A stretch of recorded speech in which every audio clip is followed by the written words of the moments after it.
new or refurbished. This quick tip will reveal the origins of your iPhone. Find your iPhone's model number in the Settings app to determine its origin. If the model number starts with M, it was purchased new from Apple. If the model number starts with F, it was refurbished by Apple or a carrier.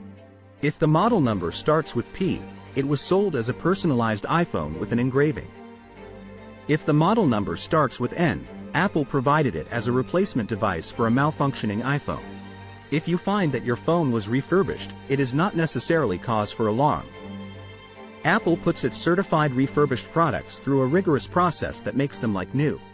They clean each unit thoroughly, replace any broken parts if necessary, and change the battery and the outer shell.